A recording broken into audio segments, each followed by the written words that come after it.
Cool.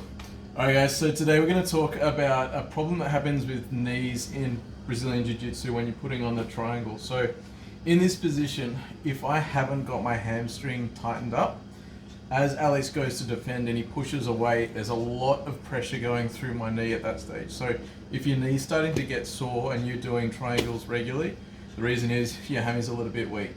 So when you're defending and pushing away, what's going to happen at the knee is if the hammy is not tight, all of the load is going to let your tibia slide forward, which is going to put a lot of strain through your anterior cruciate ligament. So the other thing that starts to happen is if you're twisting the foot in a little bit to try and cinch it up, that's going to expose the lateral collateral ligament, which is this guy on the side. That one's a lot smaller than the anterior cruciate ligament, much easier to strain.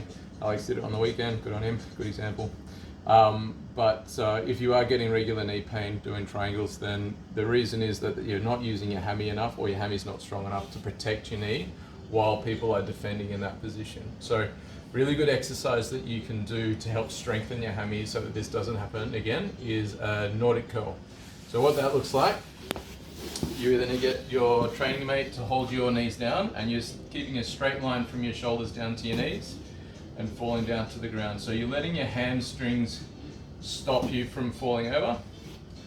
And if you can do it as well as Alex is, then you've won the game. But that's the exercise you should do. Another thing you can do with Jiu-Jitsu is if you're working on your closed guard retention, that's a good hammy workout. So that's another way of making sure your hammy stays strong. But the other important thing when you are putting people in a triangle, don't just rely on keeping the hand there to keep them in place. You make sure that you're pulling your heel down so that that hammy stays on. Then that way, if my hammy is tight and active, even if Alex pushes away with all of his might, my knee is a lot more protected than if I'm just hanging back and relaxing and letting my hammy switch off, because that's definitely going to cause some knee troubles down the track.